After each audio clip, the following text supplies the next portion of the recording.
ظلم کی رات کو جبر کی بات کو، ظلم کی رات کو جبر کی بات کو ہم نہیں مانتے، ہم نہیں مانتے، ایسے دستور کو صبح بے نور کو ہم نہیں مانتے، ہم نہیں مانتے۔ ڈیئر لسنر، اس بات پر مزید روشنی ڈالنے کے لیے میں اپنے محنتی قابل ایڈوکیٹ اسد منیر کو دعوت دوں گی کہ وہ آئیں اور اپنے خیالات کا اظہار کریں۔ آج کی ہماری جو اس بک ہے دا کویسچن آف پیلسٹائن، اس کے بارے میں بتائیں ہمیں۔ بسم اللہ الرحمن الرحیم۔ Respected chief guest honourable sir Anwar نارو صاحب، وردی سر عباد صاحب، and uprights my dear fellows and guest, السلام علیکم۔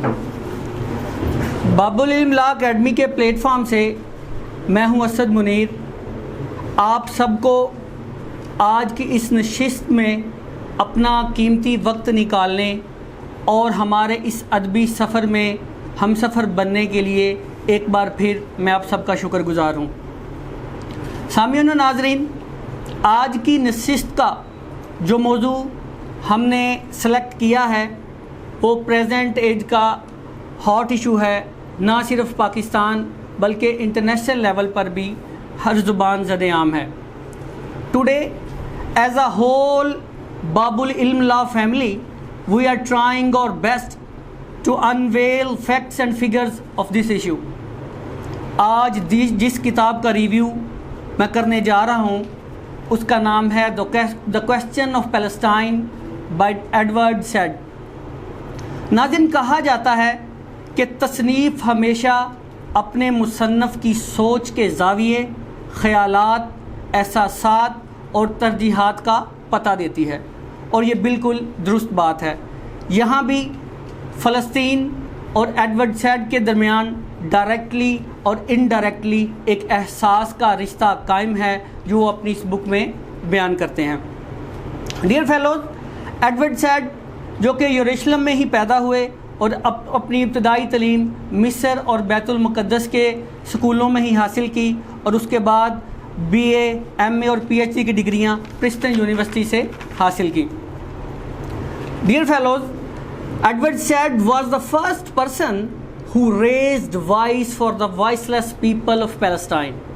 انہوں نے ہر فورم پر اپنی آواز فلسطینیوں کے حق میں بلند کی۔ اپنے تعلیمی کیریئر مکمل کرنے کے بعد وہ بطور پروفیسر مختلف یونیورسٹیز میں ایز اے لیکچرار اپنی ڈیوٹیاں سر انجام دیتے رہے۔ ایڈورڈ سیڈ نے بہت سی کتابیں بھی تحریر کیں جن میں orientalism, literature and society, culture and imperialism اور بہت سی کتب شامل ہیں جن پر بہت سی قسموں کے لٹریری ایوارڈز بھی ایڈورڈ سیڈ کے نام آئے۔ سامعین، حسن عسکری صاحب اور فیض احمد فیض صاحب ایڈورڈ سیڈ کا ذکر ہمیشہ اچھے الفاظ میں کرتے ہیں، اور ایڈورڈ سیڈ نے فیض احمد فیض کے ساتھ اپنی ایک ملاقات کو ایک مضمون کی شکل میں لکھا جو بعد میں شائع ہوا۔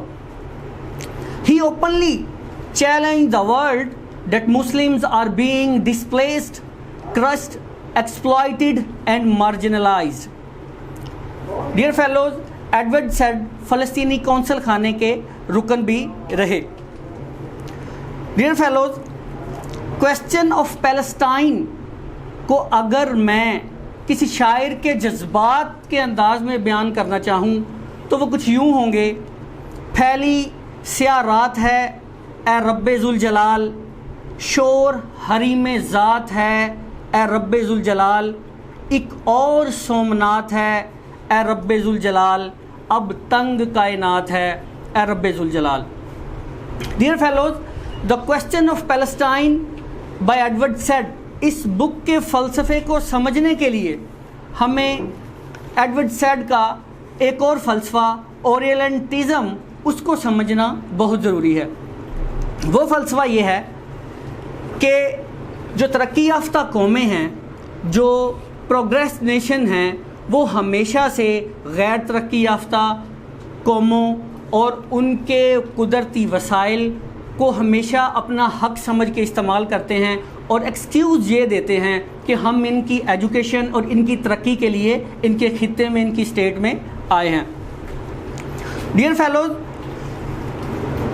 ایڈورڈ سیڈ نے یہ کتاب یہودیت کے اصل چہرے سے نقاب سرکانے اور اس ضمن میں مغرب کے نام نہاد لبرل سیاستدانوں اور دانشوروں کے جو مکروہ کردار تھے ان کا بھانڈا بیچ چوراہے میں پھوڑنے کی غرض سے لکھی.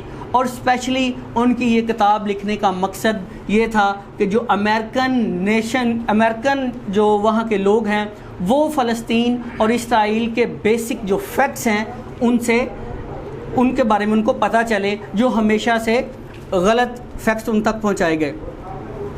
ویورز، مسئلہ فلسطین کا ایشو ایڈورڈ سیڈ نے بڑے ہی بیسک پوائنٹ سے شروع کیا ہے اس بک میں، تاکہ وہ اپنے ریڈرز کو اور سوسائٹی کو یہ بتا سکے کہ یہ مسئلہ چند سالوں کا نہیں بلکہ یہ مسئلہ 1.5 صدی کے عرصے پہ محیط ہے.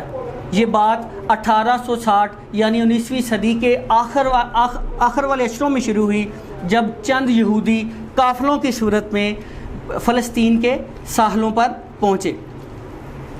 ڈیئر فیلوز، ورلڈ وار 1 سے پہلے فلسطین کا علاقہ آٹومن امپائر یعنی خلافت عثمانیہ کے کنٹرول میں تھا، جو کہ شام کے مغربی صوبے میں آتا ہے. اور ورلڈ وار 1 میں جب خلافت عثمانیہ کی گرفت معاملات پہ کمزور ہونے لگی تو اس وقت برطانیہ کے فورن منسٹر بیلفور نے یہودیوں کو اس بات کی یقین دہانی کروائی کہ اگر خلافت عثمانیہ کو ہم ہرانے میں کامیاب ہو جاتے ہیں تو فلسطین میں اسرائیل کی مملکت کو قائم کرنے میں ہم آپ کی مدد کریں گے. Dear fellows, first world war کے بعد یورپی اقوام زمین کے 85% رقبے پر اپنا نو آبادیاتی مسلط قائم کر چکے تھے.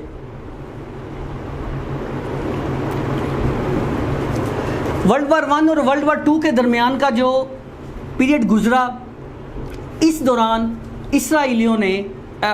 یہودیوں نے اپنے ملک کو معرض وجود میں لانے کے لیے ہر قسم کی پلاننگ اور ہر قسم کی منصوبہ بندی کر لی، کیونکہ انہیں یورپی عشیرباد حاصل تھی اور انہیں ہر قسم کی سپورٹ حاصل تھی. ورلڈ وار 2 جب اینڈ ہوئی تو یہودیوں نے یورپ سے ایک دفعہ پھر اپنا مطالبہ ان کو یاد کروایا کہ آپ نے ہم سے وعدہ کیا تھا کہ فلسطین میں ہمیں ایک مملکت بنانے میں آپ ہماری مدد کریں گے. اور اس طرح 14 مئی 1948 کو بزور طاقت اسرائیل نے اپنی مملکت کا اعلان کر دیا، اور اس کے بعد فلسطین کے مصائب کا ایک نہ رکنے والا سلسلہ شروع ہو گیا. ظلم و بربریت کا بازار گرم ہو گیا، لوگوں کو جانوروں کی طرح بھون دیا جاتا، لوگوں کے گھروں کو مسمار کر دیا گیا، لوگوں کی فصلوں کو آگ لگا دی گئی. اور صد افسوس یہ کہ وہ فلسطین جو مسلم ممالک کے درمیان گھرا ہوا ہے ہمیشہ دوسروں کی مدد کا منتظر رہا، لیکن ایسا کبھی نہ ہوا. 1948 کے بعد ہی پہلی دفعہ مسئلہ فلسطین نے امریکہ کا رخ اختیار کیا، اور کہا جانے لگا اگر مشرق وسطیٰ کا امن قائم کرنا ہے تو مسئلہ فلسطین کا حل نکالنا ضروری ہے. فلسطین کی سرزمین اس لیے بھی اہمیت کی حامل ہے کیونکہ بہت سی مذاہب کی وہاں اٹیچمنٹ موجود ہے اس سرزمین کے ساتھ. ڈیئر فیلوز، یہودی اہل مغرب کے خیال کو اور ان کی پلاننگ کو اچھی طرح جانتے تھے، اور اس لیے انہوں نے اپنی ہر بات اپنے انداز میں اہل مغرب سے منوا لی. فلسطین ایک ایسا خطہ تھا جو کہ زرخیز زمین، معتدل آب و ہوا، جفاکش اور خوبصورت لوگوں پر مشتمل تھا. بارشیں اور شبنم فلسطین کی آبیاری کرتی تھی. زرخیز زمین اور یہاں کے لوگ نہایت ہی حساس اور عقل مند ہیں، جنہیں اب بھی موجودہ صورتحال میں دنیا کے بہت سے ممالک میں بہت اہم عہدوں پہ فائز کیا گیا ہے. 1948 کے بعد فلسطین کو ایک طرف تو مسئلہ یہودیوں کا تھا جس کا وہ سامنا کر رہے تھے، اور دوسری طرف خلافت عثمانیہ کے چھوڑے گئے کچھ مسائل، ان کا سامنا بھی فلسطینی تن تنہا کر رہے تھے. 1948 کے بعد یہودیوں کی ساری پالیسی اس نقطہ کے گرد گھومتی تھی تاکہ وہ لوگوں کو باور کروا سکے کہ جو خطہ فلسطین یہ موجود ہی نہیں اور یہاں رہنے والے لوگ ایگزسٹ ہی نہیں کرتے. وہ ہر قسم کی چال چلتے. وہ لوگوں کو یہ باور کروانا چاہتے تھے کہ ہم نے کسی کی بھی زمین پر کسی قسم کا کوئی قبضہ نہیں کیا, یہ بے آباد اور بنجر زمین تھی جہاں پر ہم آباد ہوئے اور آ کے ترقی کا سفر شروع کیا.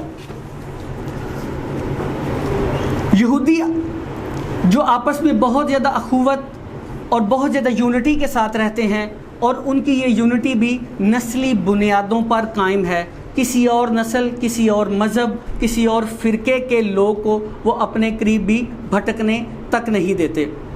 اور وہ عربوں کے مزاج کو بخوبی سمجھ گئے تھے کہ یہ لڑاکا ہیں اور ان میں منطق کا فقدان ہے اور ذرا سی بات پہ شیخی بگاڑتے ہیں, اور انہوں نے عربوں کی ان تمام کمزوریوں کا بھرپور فائدہ اٹھایا.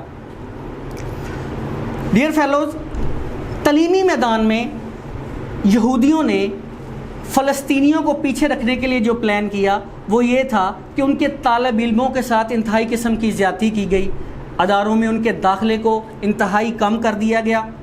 عربی کے مضامین کے جو پیریڈز تھے ان کی تعداد کم کی گئی, اور فلسطینیوں کو پڑھانے والے ٹیچر بالکل غیر تربیت یافتہ ہوتے, اور ان کے سبجیکٹس میں بھی یہودیت کا پرچار کیا جاتا.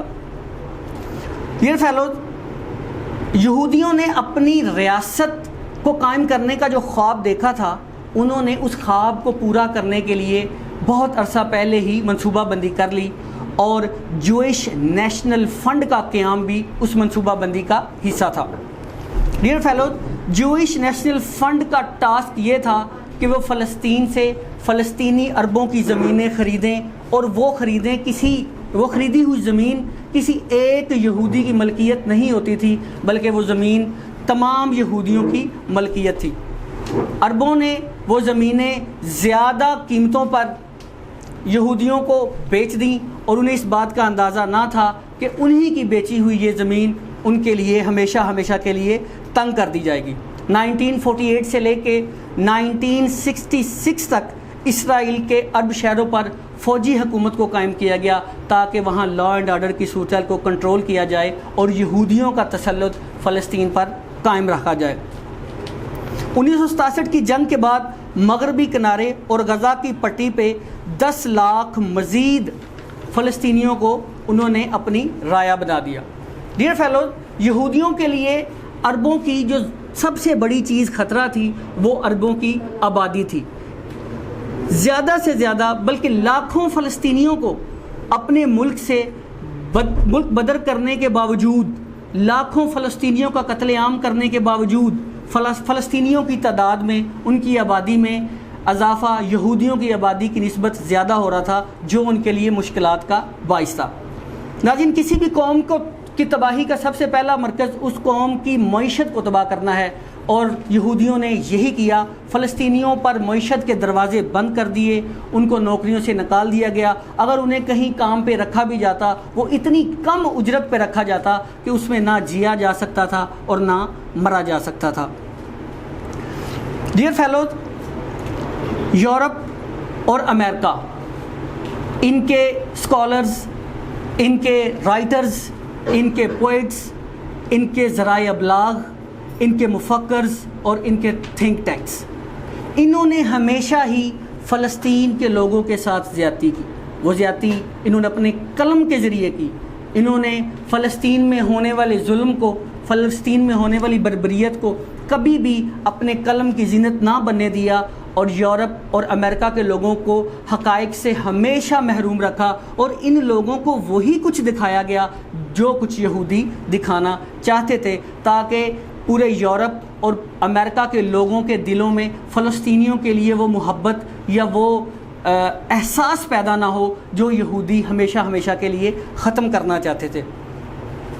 یہودیوں کا یہ پلان تھا کہ وہ فلسطینیوں کو صفحہ ہستی سے ان کی آئیڈینٹی کو ہی مٹا دیں, تاکہ ان کا یہ فارمولا تھا کہ نہ کوئی یہ پوچھے کہ فلسطین کیا ہے اور فلسطینی کہاں ہیں, لیکن وہ کبھی بھی قیامت تک اپنے اس عزم میں کامیاب نہیں ہو سکتے.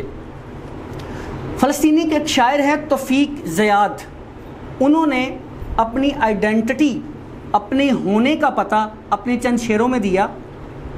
وہ لکھتے ہیں یہاں ہمارا ماضی ہے، ایک حال ہے اور ایک مستقبل، اور ہماری جڑیں پیوست ہیں زمین کی عمیق گہرائیوں کے ساتھ، 20 ناممکنات کی طرح ہم موجود رہیں گے.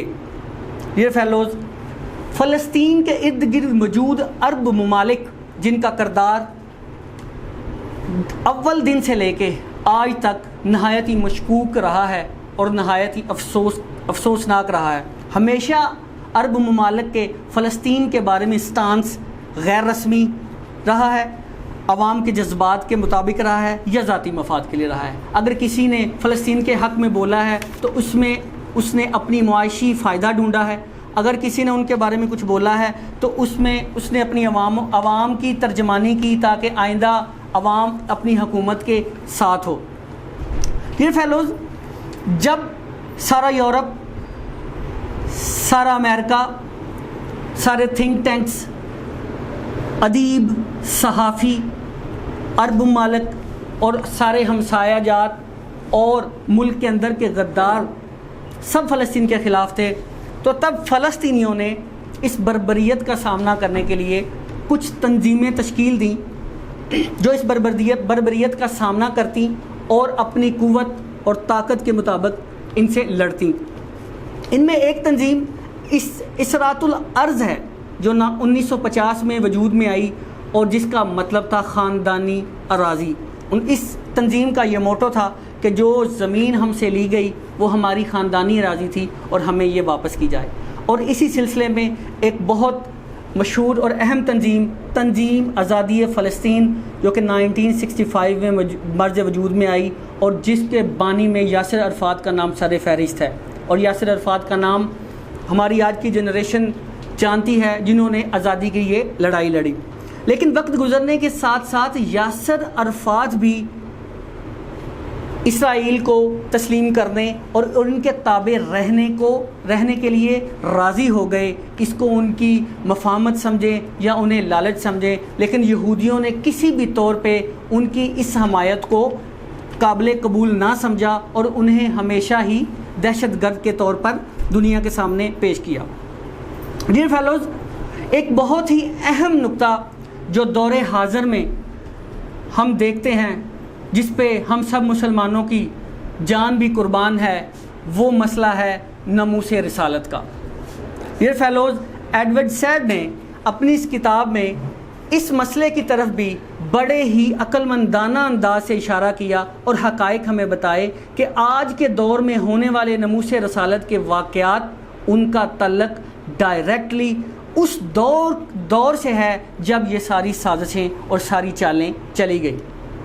ڈیئر فیلوز، ایڈورڈ سیڈ کے مطابق جو شامی عیسائی ایک مشق کا سینٹ جان تھا اور 9ویں صدی کا ایک فلسفی الکندی، یہ دونوں لوگ وہ شامل تھے جنہوں نے مسلمانوں اور ہمارے پیارے رسول صلی اللہ علیہ وسلم پر ذاتی حملے کیے اور یورپ کے لوگوں کو ان کے خلاف ایک ایسا مواد فراہم کیا جو کہ جھوٹ پر مبنی تھا.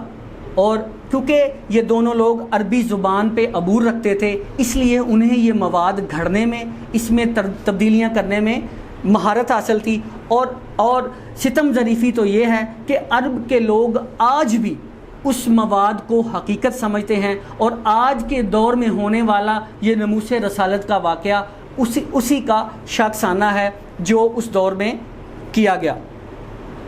ایڈورڈ سیڈ ایک نہایت ہی سینسٹیو بات کرتے ہیں.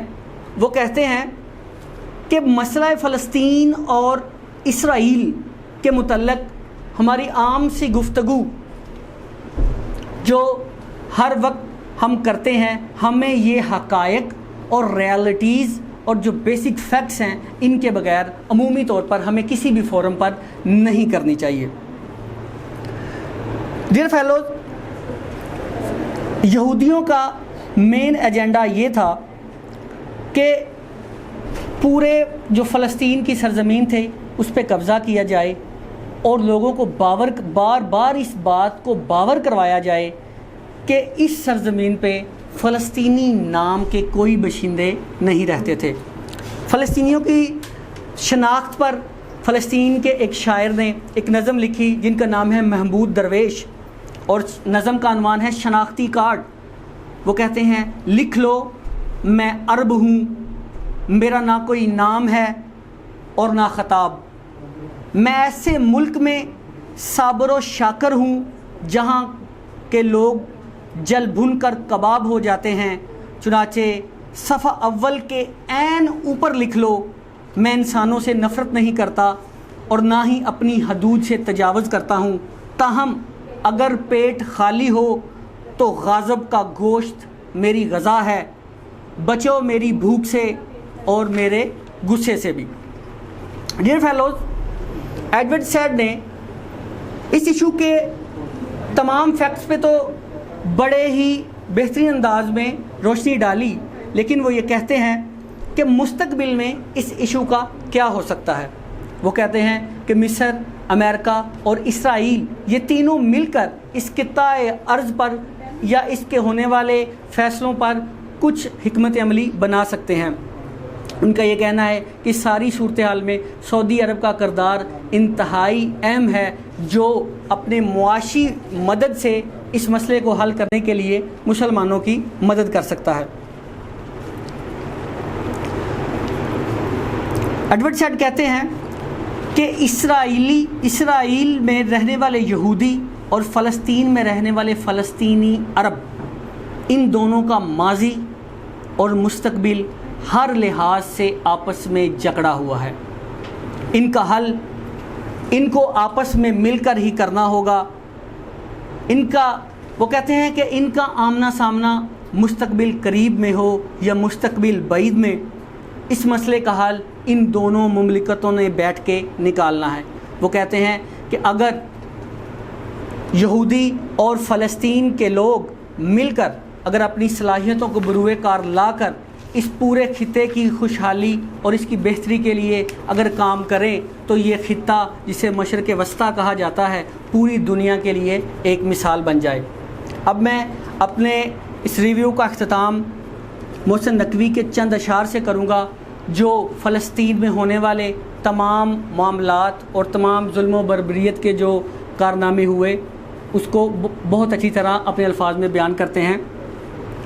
تجھے اب کس لیے شکوہ ہے بچے گھر نہیں رہتے، تجھے اب کس لیے شکوہ ہے بچے گھر نہیں رہتے، جو پتے زرد ہو جائیں وہ شاخوں پر نہیں رہتے، تو کیوں بے دخل کرتا ہے مکانوں سے مکینوں کو، تو کیوں بے دخل کرتا ہے مکانوں سے مکینوں کو، وہ دہشت گرد بن جاتے ہیں جن کے گھر نہیں رہتے، جھکا دے گا تیری گردن کو یہ خیرات کا پتھر، جھکا دے گا تیری گردن کو یہ خیرات کا پتھر، جہاں میں مانگنے والوں کے اونچے سر نہیں رہتے، یقیناً یہ رعایا بادشاہ کو قتل کر دے گی، یقیناً یہ رعایا بادشاہ کو قتل کر دے گی، مسلسل جبر سے موسن دلوں میں ڈر نہیں رہتے۔ بہت شکریہ۔